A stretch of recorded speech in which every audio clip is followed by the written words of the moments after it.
Well, good morning, everybody. How you doing? This is Jeremiah, and we are having a webinar. Surprise, surprise. We're going to be talking about office standards today. It's kind of funny that, 20 years into this land effects thing, that we still get us occasional people who go, oh, yeah, no, I can't do land effects because I have my own office standards. When, that's, honestly, all that land effects has really kind of ever been is an ability to enforce office standards, to put them in one place. That was the central frustration that my dad had when we created the company and started, first reaching out to other companies about it. It was all about standards. So we're going to be going through all the different ways here today of how you can use it to set and enforce your standards. So can be a lot of fun. A couple very quick housekeeping items before we get going. This is being recorded, so it'll be on the website probably later today. You'll be able to see it again. And we do appreciate questions. It's going to be very instrumental. I would actually recommend you go ahead and click that Q&A button at the bottom of your screen right now. Just go ahead and click it. You don't have to type in the question now, but get it ready so that way it's going to be a little faster when you do have a question you want to type in. But you'll also be able to see any answers that we type out to questions that other people ask.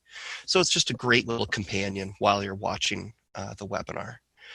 And lastly, at the top of your screen, if you didn't notice that yet, there's a view options, and that's how you can exit the full screen mode in case you need to get to something on your computer. But hopefully, you're going to be solely focused on this webinar for the next hour.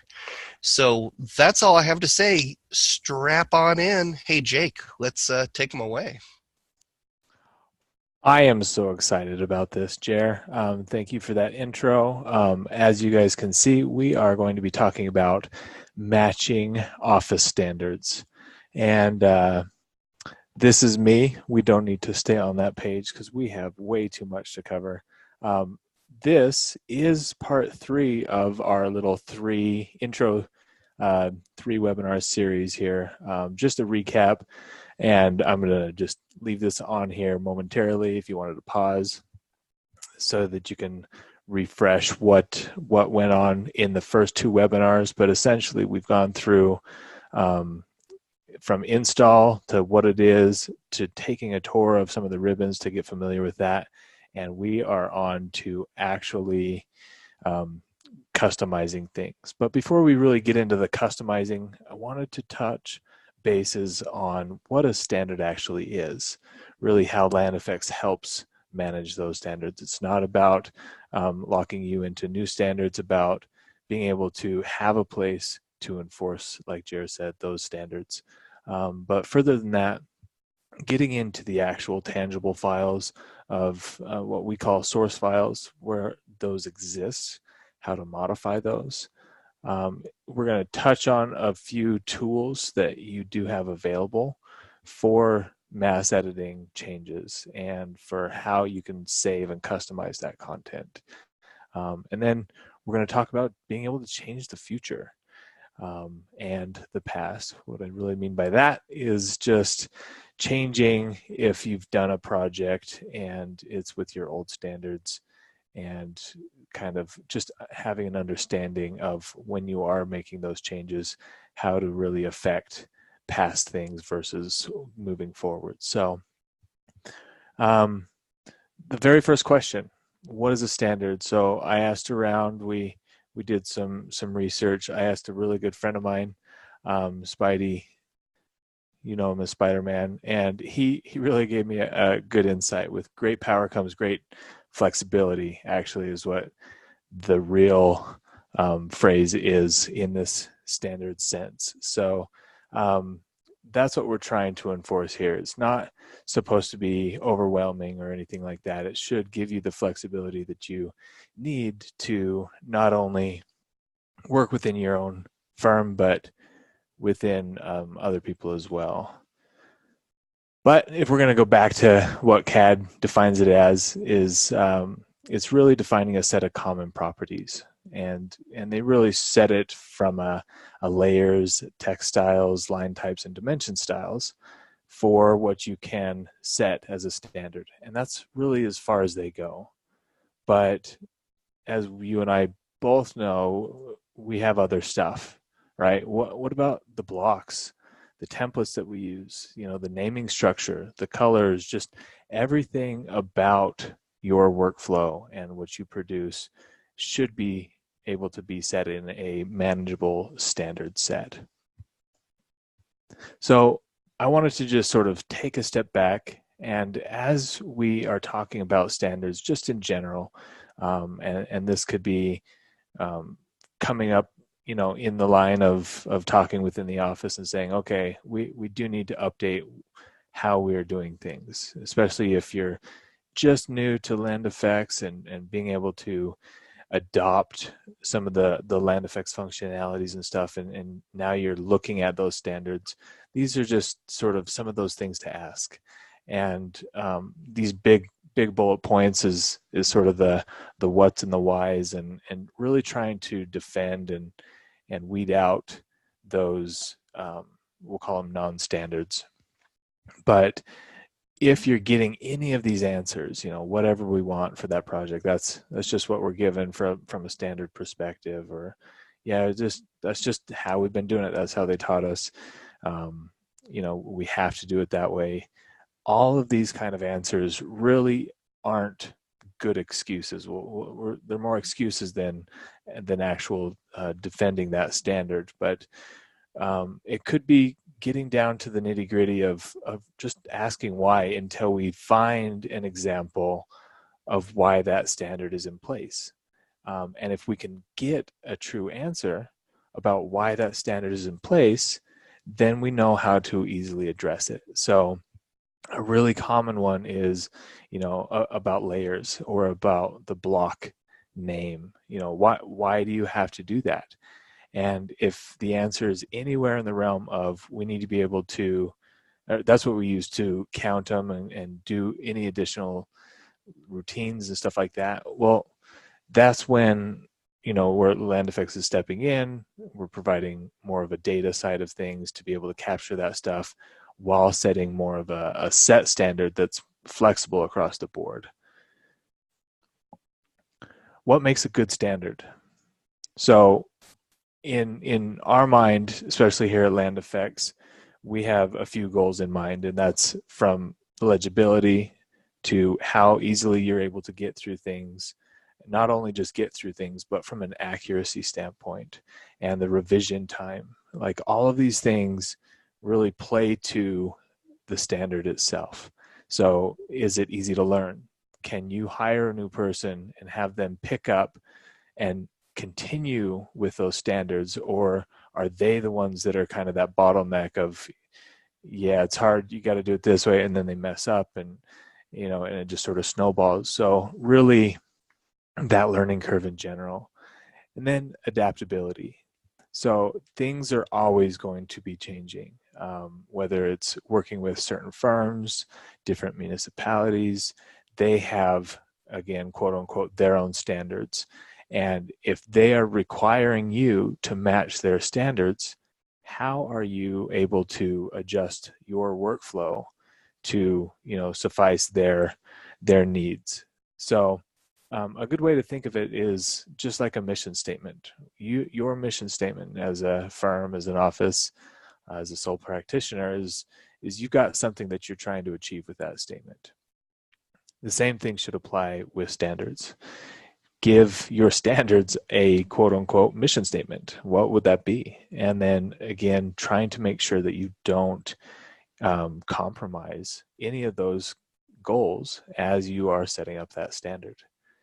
So at the end of the day, there's the my dad's better than your dad type of a thing, but really it's not a big deal to have different standards, but they do have to exist. They have to be able to be enforced, and they need to be adaptable, because if they don't fall into that category, you're going to have a hard time being able to sustain and maintain and enforce that actual standard.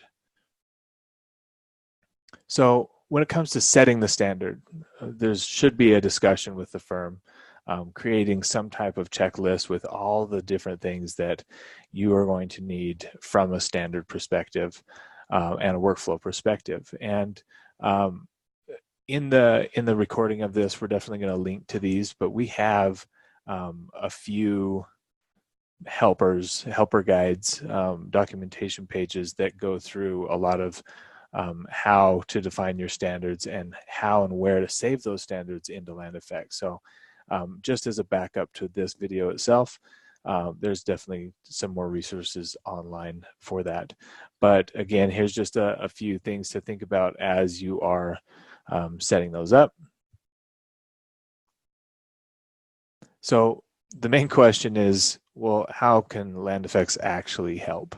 You know, what is Land Effects there to do? And like Jared said at the beginning, Land Effects is really there from an enforcing standpoint, being able to be consistent on all of the actual projects that you do. And we deal with that, generally speaking, and what we're going to primarily focus on is the preference set. And what we call by the preference set is that sort of that home base for the actual standards that you're going to be setting in place. And if we're going to look at what AutoCAD defines as those things that you can set from a standard perspective, textiles, dimension styles, the layers and the line types that are actually being used as you are placing items. But what they don't get into is everything else. What kind of schedule defaults do we have available? How can we enforce those? Anything to do with any other part of the design work that we do, from site to planting to irrigation to details, and then any of the additional setup kind of stuff, whether it's specific numeric displays, you know, you name it. That kind of stuff still needs to be done somewhere. And we don't want to be bogged down with an additional location or extra papers or wherever we're going to try to keep track of this. We want to be able to have a place that harnesses everything. It's going to make us happy.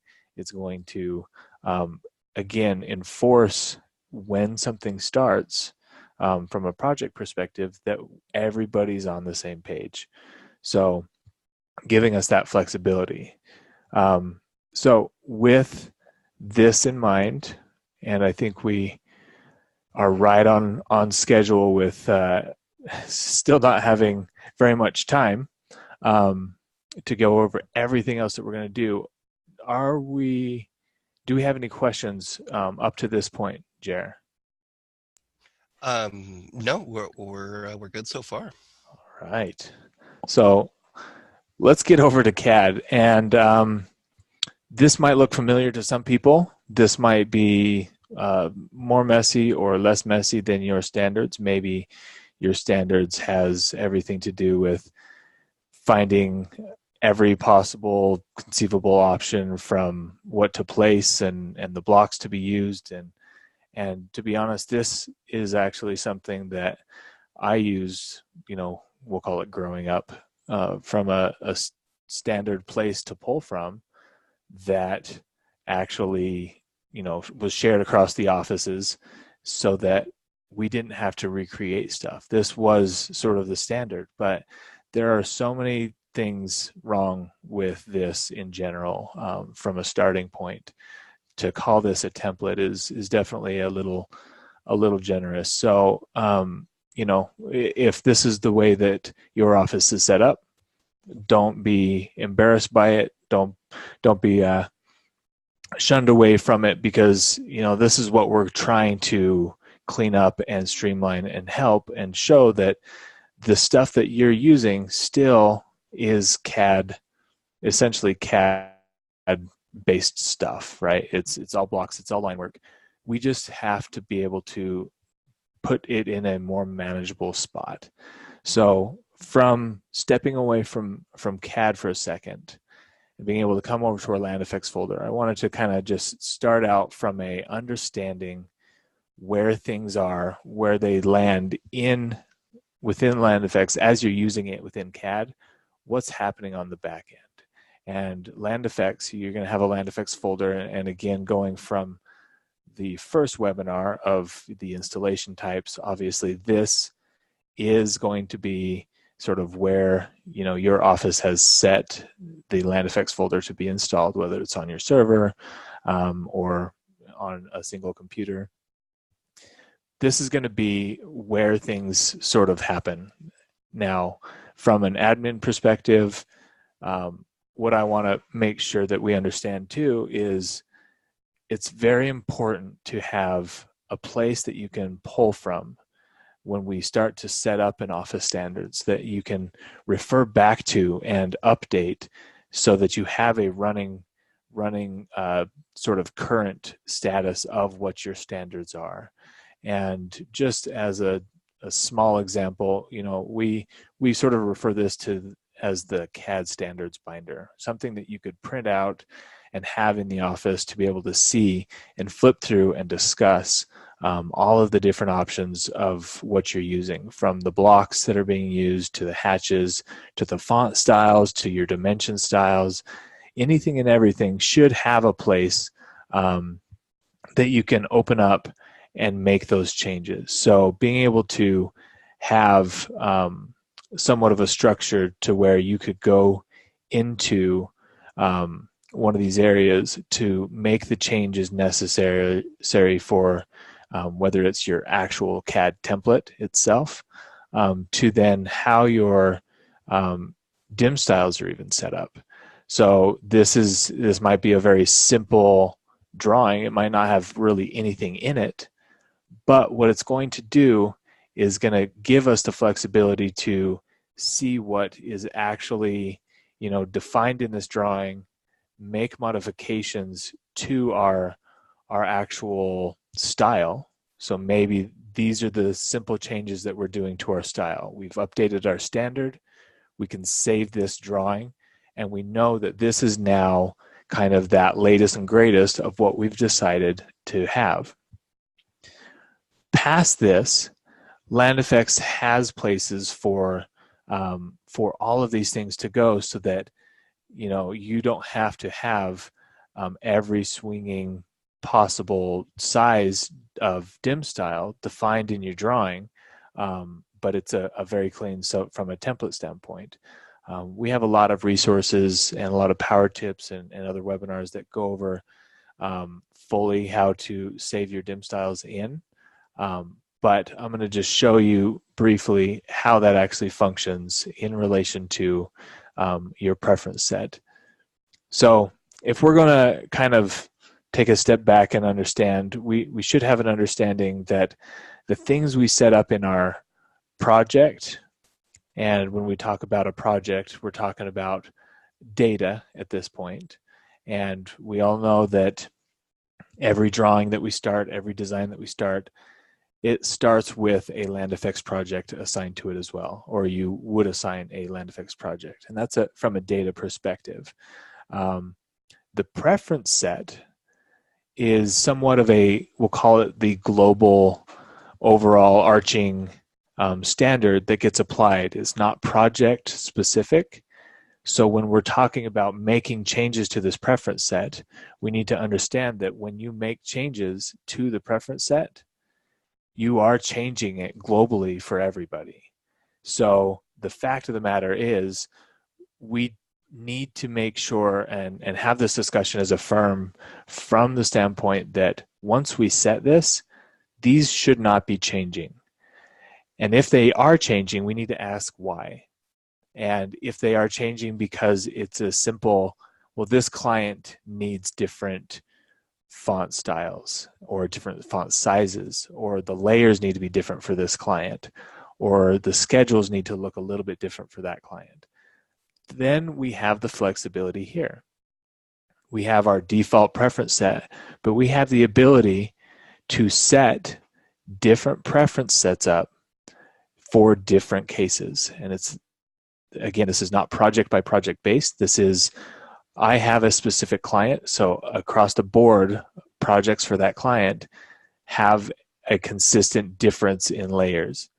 But this flexibility, going back to being able to work with other people, this flexibility allows us to jump right back to our standards. Okay, right back to our standards so that we can work on a different project without even using a different template or anything like that.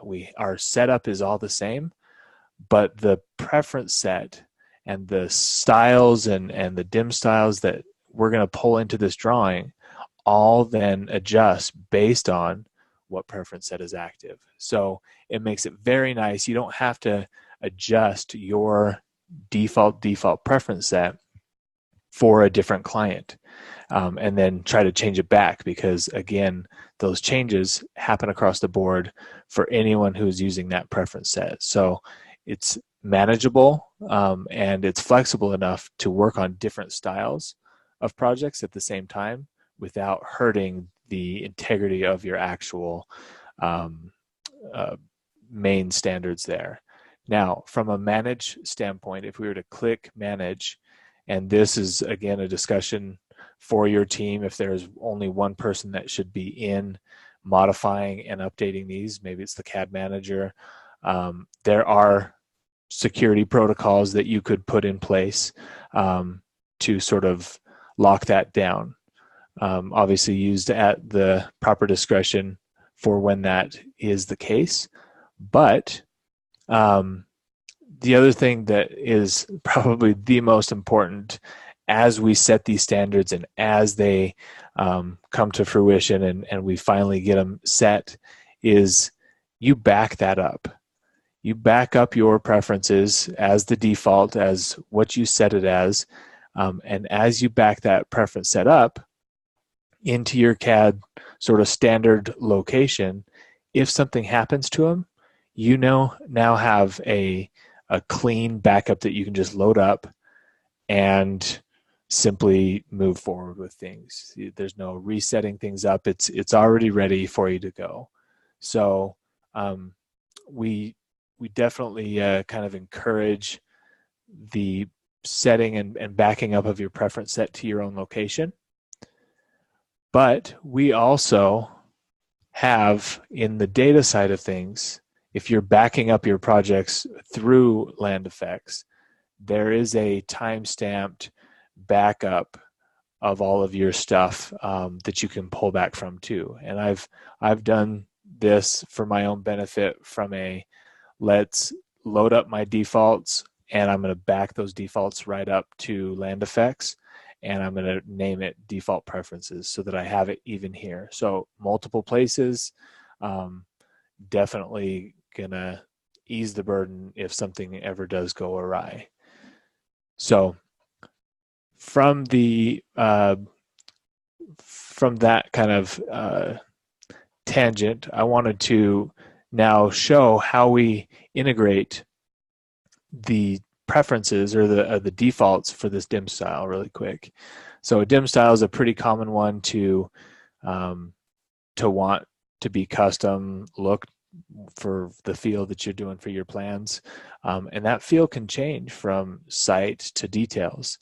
And further, it can change from whether you're using imperial inches or decimal feet or in a metric drawing. So having the flexibility to save different dim styles based on those conditions is, again, leading to that flexibility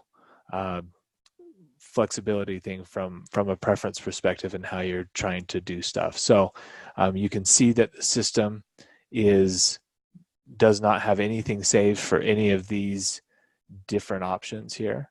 And if I'm going to be working in a plan that is architectural inches and I'm dimensioning things from our site ribbon, I would probably want to save this current dim style as this guy here. So as long as the proper dim style, the source dim style, is active, I can hit the save button and it's going to load in all these settings that were set from that dim style manager. It's going to save all of that into your preference set, so that when I start working on a new drawing and I go to label something, it's going to automatically pull that in and use it on the fly. It's going to create its own scale on the fly. So that's as easy as it is to save a dim style into the system. And again, being able to set a different preference set and a different dim style, it's still all in this same location, which makes it super powerful to, again, modify and even preview what those settings are going to look like when they're plotted. So this is an automatic schedule that's generated showing you exactly how that dim style is going to function. So again, we make these tools there for you to cross-check and run different settings for your different dim styles saved into the system, so that you can cross-check them, compare them, and then print them off and put them in your binder there. So past that, what other things do we got here? Let's go back over to my template. And as we're sort of getting started and we're trying to make this our own, obviously you're going to notice, if you were just to simply start in Land Effects, let's assume that we've started our project and we've added some plants and we've gone through all that, and we're looking at the symbols to assign. Here's where sort of there's a cross between the data side of a preference set and the standards versus the content itself. And the data is here. When we go ahead and pick a plant, these symbols, we're previewing these with a slide file. And the slide file is just giving us a snapshot of what that block is going to look like. And again, if your circles are better than our circles and you need to put your own circles in there, again, this is what we're going to kind of go over now. This is going to apply. I'm going to try to do a plant really quick and a site block really quick. But know that the slides, and you're going to see down in the command line how Land Effects works. And I believe this was covered in 102, the webinar 102, is it's all cloud-based. And as things get selected and used, they download on the fly. So keeping it very simple, very clean.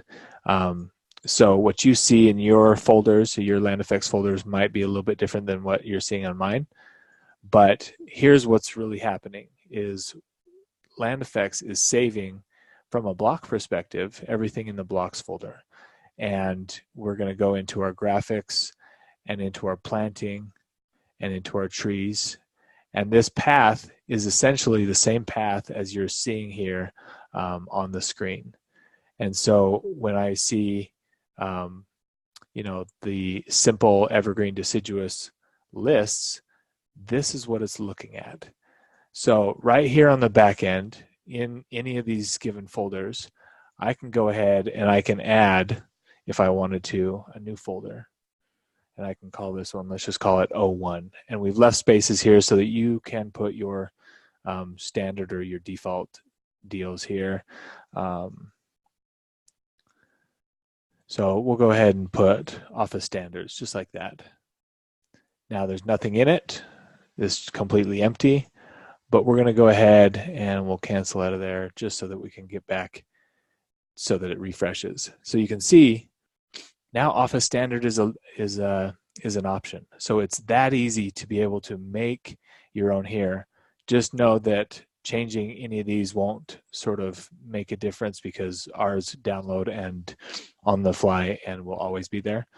But we've left room in there for you to put your own. So how do we get an actual symbol and an actual block to be saved in there? So we'll go ahead and do that right now.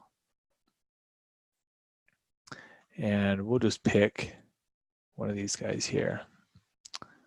Here's my really cool symbol that I want to use. And this can be an existing block. It could be exploded for whatever purposes and just have the line work here.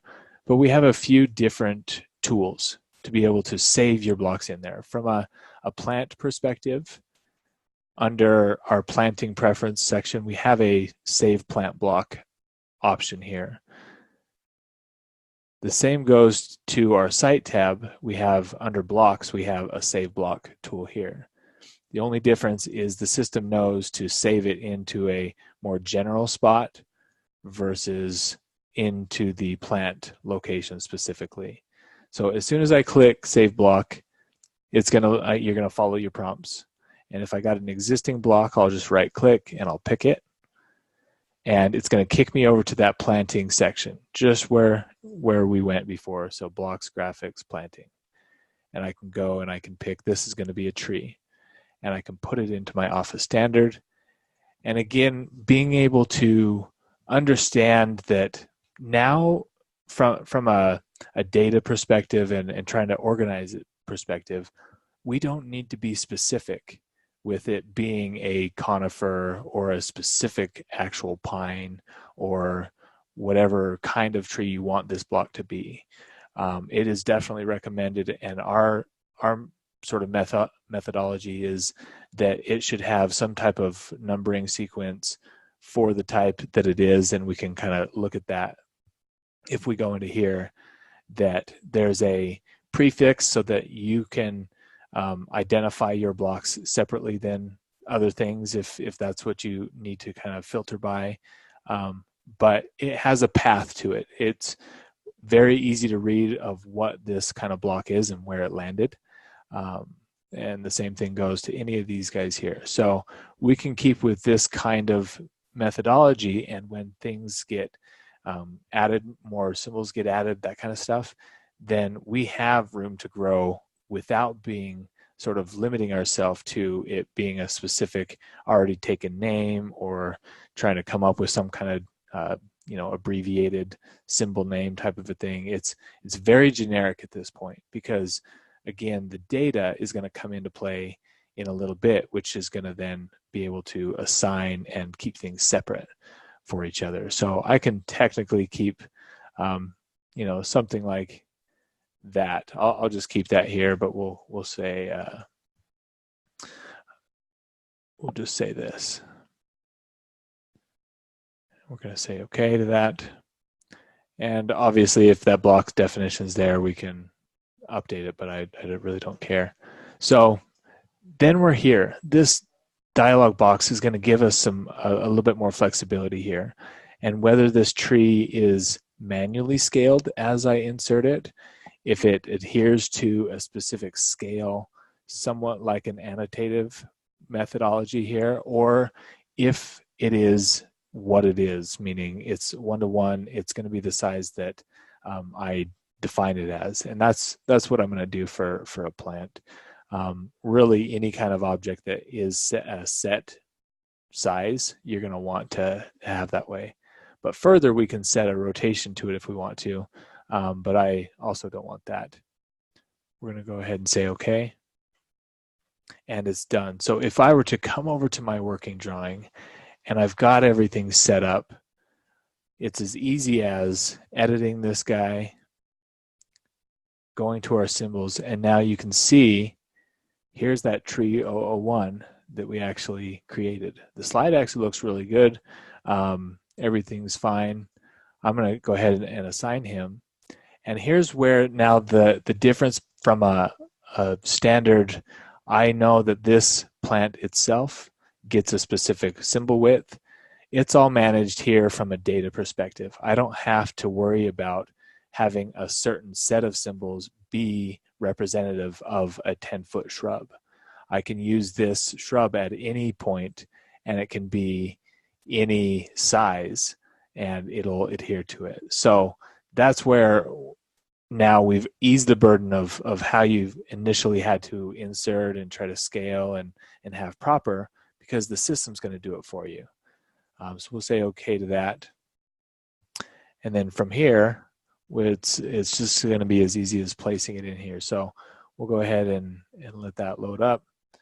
Are there any questions at the moment, Jer? We've had some really good questions on preference sets and sheet setup primarily. So I was able to get those answered. A lot of really good ones on just sheet setup. So reminding people that's yet another really good webinar that we have available. But so I would say you could probably, continue going with what you got and remind Perfect. people to keep those good questions coming in, and maybe we get to the end, we'll recap some of them. Perfect.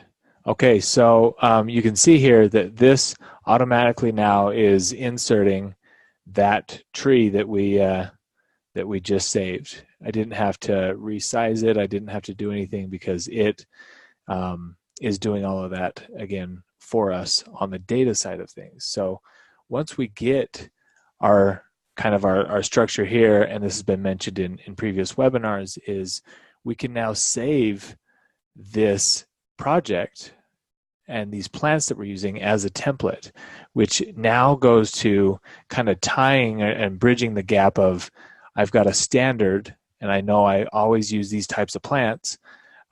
Those plants now are assigned specific symbols, and now I can use that as a template. So when I start further projects, all of this stuff is already set up, and I just get to add them and place them. There's no additional setup past that. So being able to take, some methodology of how you used to be pulling things in and referencing, taking the time to just save those out, blocking those into their own individual file, will then lead you to be able to then be completely flexible with how and where they're used, all in a general and single spot. So from this, it should be somewhat of a known function from anybody using CAD. But as a reminder, as you insert this block is now defined in the drawing. So how do we make those modifications from okay, we just decided to sort of add something to this block. You can block edit and you can change this one here, but it's not then carried throughout for future projects. So what do we do? Where did that actually go? So just understanding that whole level and path that we took to save that into here, you can see that we have now 3 files that the system generated for that one block that we did. And what that's going to do is it's going to allow us from an XML standpoint, this is actually how the system's able to talk and path that block and what it's actually doing. So from a scale perspective, does it rotate? All of those kind of settings were saved in there. Nothing needs to be really done with that per se. What we really are focused on is this DWG specifically. And this DWG is that plant in and of itself sort of split out alone. And so here it is. What we can do then is make those changes that we need to make here. So let's go ahead and just draw. And these are going to be super, super cool. And I don't know why my computer is acting choppy like that.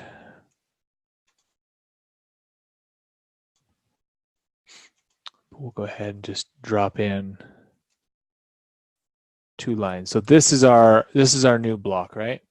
And we need to be able to tie again the data that we see, because I can save this block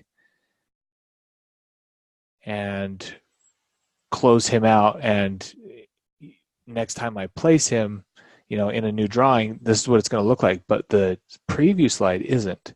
So it's very, very important to, as you are making the changes, that simultaneously you are modifying the preview slide. So to do that, to update that slide file, you're going to type mslide. It's going to go right to where that block was saved, and we're just going to save it over the top of that additional file. So when we actually see, let's go back to this drawing here. So this is obviously the old define block, but if we were to edit this block or edit this plant per se, it's going to show differently, right? And so, okay, what do we do? How do we actually get this to look like the slide? And if it's defined in the drawing, we have a command to redefine block. And if you select that block, it's going to update that block instance. It's going to look for that source file, and it's going to update it to be the most current version of whatever that block is. So changes can happen very, very instantly and simultaneously. However, the changes that you are doing obviously should be talked about from an office and a standards perspective to be able to reflect those changes themselves. So, but when we talk about changing things future versus the past, this would be a past example, and how to get that up to speed with things. So that's how you save a block. It's very, very easy. Being able to do this for site objects and stuff like that, we'll put a pin in that unless we have some other important questions that we need to handle. But what I want to kind of touch on the next is, let's go back over to our preference set. Now, you'll see that I'm going back over to the FX admin side.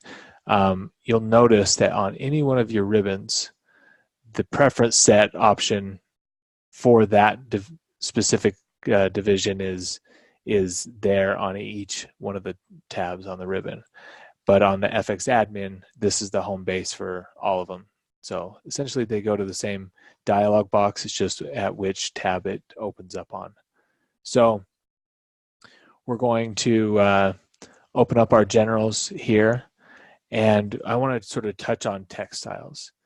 Now, textiles through land effects, there's two different kind of places that textiles get managed, and this is the primary set of textiles that land effects will use in any given sort of system generated object. So callouts, when you're placing plant callouts themselves, the actual lateral and mainline labels, anything that from a schedule perspective, the title itself, the text of the body, all of that stuff is modified and set up here.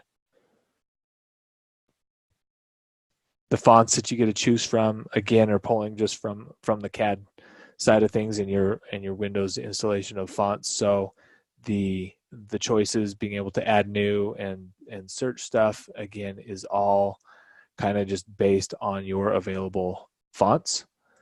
But as soon as you set this this font style as your text style, the system's going to be using that, which if we're setting up different preference sets for different clients, you're able to set these, appropriately.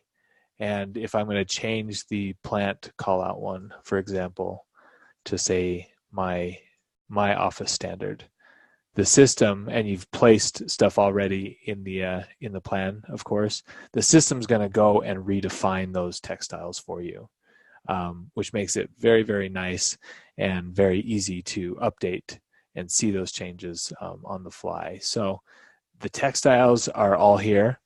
The other place that I wanted to kind of touch on from a textile perspective is on the Site tab. And this is your text manager. This is where you are able to modify and change stuff, to delete, to even reloading the textiles for your current deal. But being able to select your text manager, you have a bunch of potential additional options than the ones that we saw in our preference set. And these are just simply set up so that you can use your standard mText or text option and match different textiles in the plan. So if I wanted to label something just simply on the plan, but I wanted it to match what my plant callout was, I can simply select plant callout here, choose my place for this, and say, this is really cool. So now I'm being consistent with how I'm labeling things and modifying things, even just in straight up text that I'm using. Past that, the text manager allows us to assign or create new textiles. So maybe we had some type of um, building code, building layer text that we wanted to put, and that building was a very unique or set font, and I wanted to put it on a specific layer.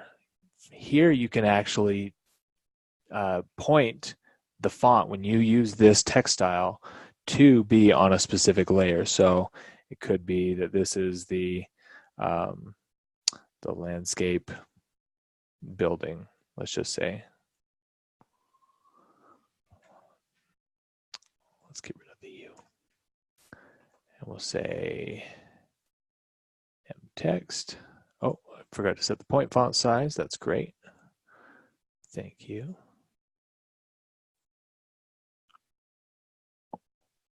So when I go ahead and place this, you can see that it automatically put it on to the appropriate layer, whereas this just went onto the layer that was active. So really starting to harness the possibility of human error from if they're going to start just labeling stuff on a plan, it's going to automatically put it to what you set it at, which is super, super helpful. Obviously, when you are labeling and stuff like that, that the system is generating the layer and stuff that those labels go on, which again goes to our preference set. So how and what that layer is called that those labels get put onto is all managed from the layers side of things in our general preferences. So these layers here, and this is where we just need to not be kind of confusing the two. These layers are not any and every layer that are being used in blocks and stuff like that. These are really system generated layers that the system's using when they place specific items, which again, if I'm going to look at the plant one here, it's going to be on the LP ano, and we have them split out from shrub to ground cover to tree, that kind of stuff. So if I were to simply edit him, I could change his name, change anything that I needed to about that layer, and it would then take hold as I place that. It'll grab that new layer to place on. So all of the layers that things get placed on get managed here. Now, from an actual block layer perspective, this is where I think we're a little bit indifferent on how to tell people how to do their stuff, but we really don't think that layers should be really manipulated from what they are because of all the different tools that LandFX offers past that. But if you're really into being able to change any of the layers that reside in any of the blocks, we have other very cool tools to be able to help with mass changes of stuff. And this could be applied to your blocks or our blocks, or if you've updated your layer naming standards and you need to apply them across the board to your stuff, then Batchman is a very, very cool way to add a single file, single block itself, a whole folder of blocks, even folders within folders of blocks. So being able to make very big mass changes allows you to do this. And I'm going to go ahead and do this. I believe I have something in here that I can do this on, just as an example. So what the system's going to do is it's going to open up every one of those blocks. It's going to analyze the layers that are on there, layers and the colors. So when we're talking about making these changes and making sure that we're up to speed with what layers are being used and the colors that are assigned to those layers, Batchman is a perfect way to actually do this. So let those things think. While this is thinking, Jer, is there any questions that we can? Well, yeah, like I said, oh my gosh, a lot of questions. So I think you can keep going on this because I mean I feel I have been able to pretty much answer them all. I just did have a question on the when with the planting plan. Uh, Chris had just had a question on those plant labels on if those were M liters, Those and are, I thought those were M liters, but he just thought it looked like they weren't updating when you updated it, but I wasn't quite sure. So that was about the only one that I wasn't sure of with an answer. So I don't know if maybe the drawing just needed a regen, or of course, just using the M leader align command or something to clean them up might have fixed that. yeah, and from the font that I picked, it might have been just a squishy one that it left that gap from the endpoint. I wasn't totally paying attention to that either. So we can, if we have enough time, we can look at that. Um, Exactly. Okay. so here's all the layers that the system found in those files, which makes it very easy to audit, very easy to be able to say, okay, this wasn't our new standard because we found that it was too confusing to read or something like that. To be able to change um, something in the system, and maybe it was that we misspelled it accidentally or something, who knows. But being able to say, all right, from this layer name, it's going to go to this layer.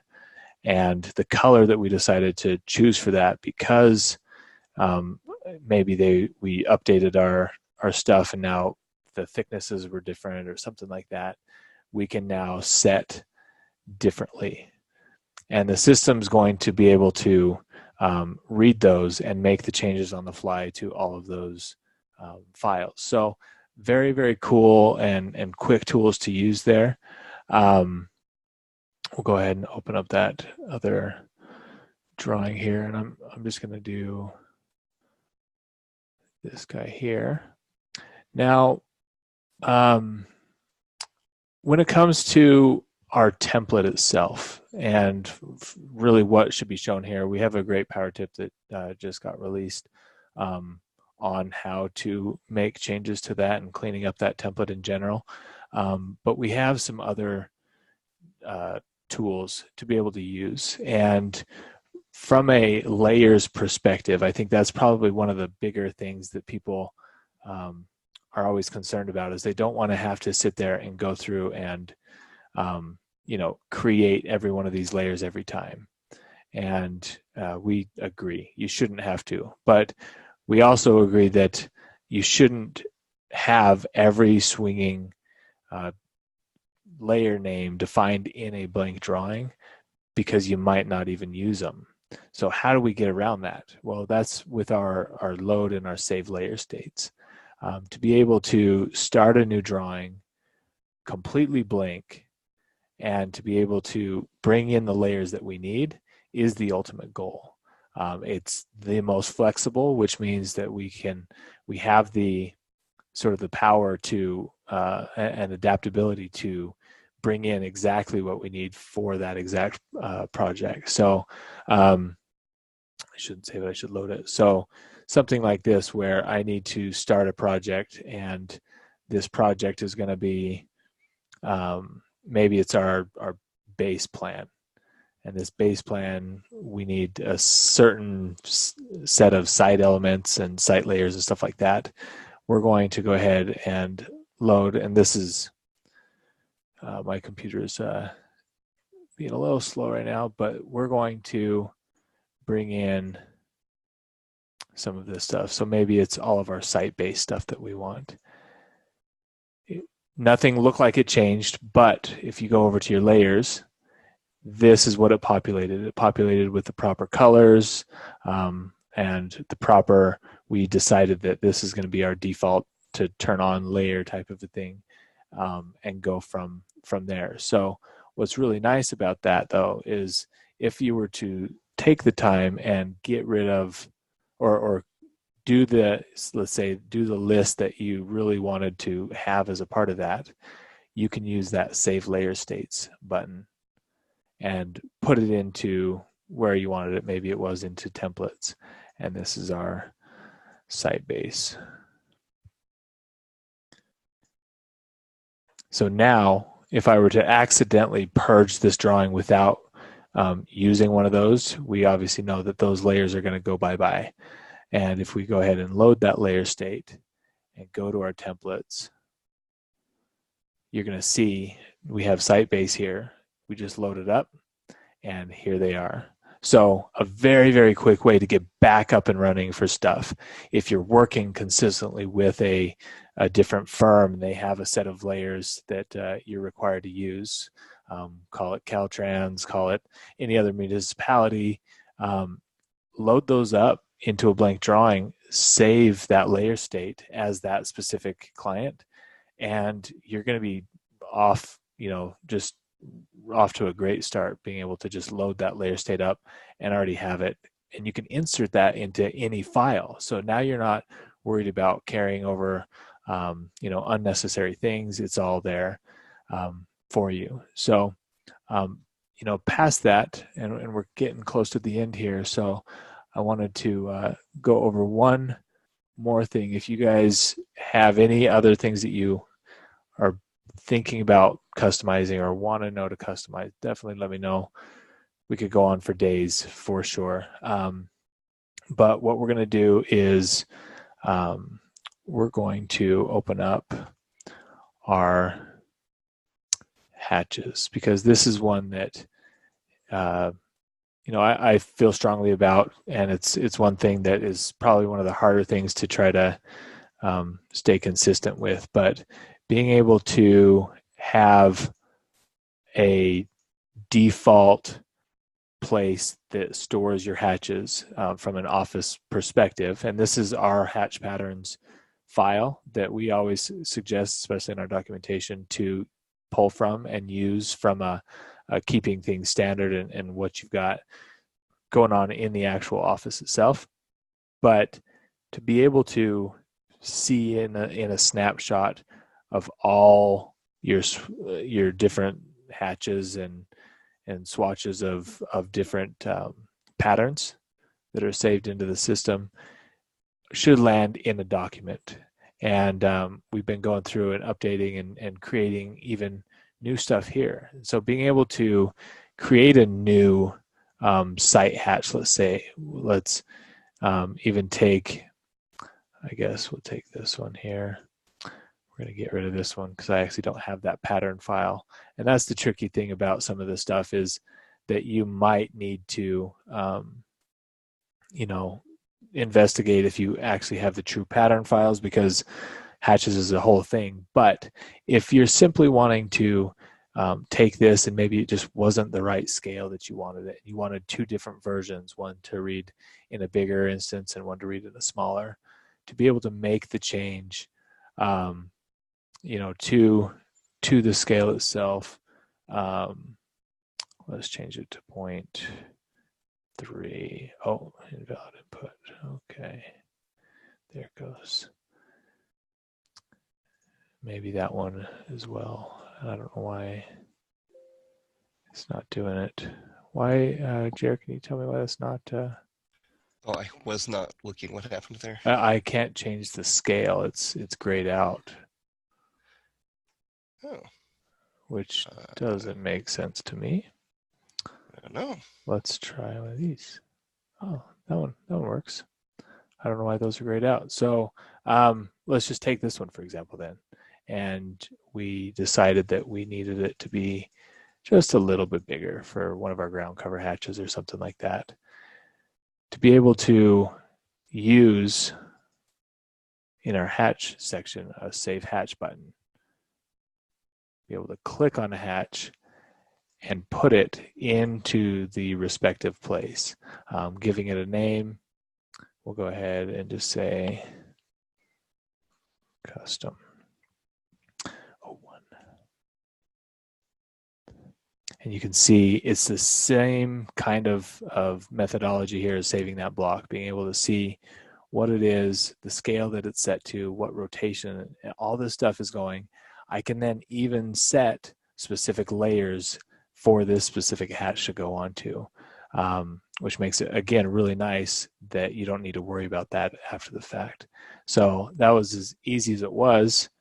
If I were to go back over to my drawing here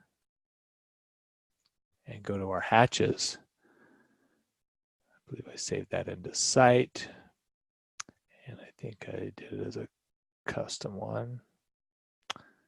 Did I miss You it? scrolled right past it there. Did I? Didn't you? Looked like.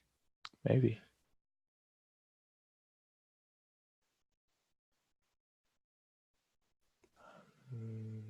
Missing it. Yeah, wasn't it that Oh, one? was it? There. Oh, it was that one. Sorry, Yeah. I forgot what I named it. So go ahead and pick him. If we wanted to draw him on the fly, we'll go ahead and just do that for fun. And there it is. So saving hatches into the system is even super easy. But again, stressing the point that those should land in a nice, clean CAD standards location and document so that you know exactly the scale and the angles and stuff like that that you are using so that you can modify those and update those into the system.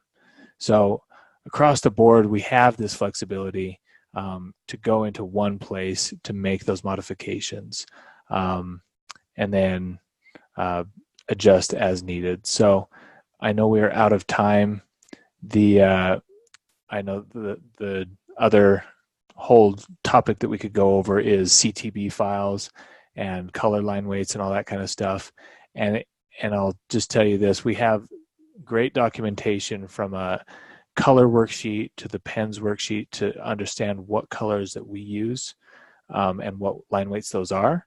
And you can now cross-check which colors conflict with your guys' CTB color standards. And it should be as easy as finding those discrepancies and making the change from either your to add our colors into your CTB file and making that modification, or from a block layers perspective, seeing the different colors that we are using by this asterisk here.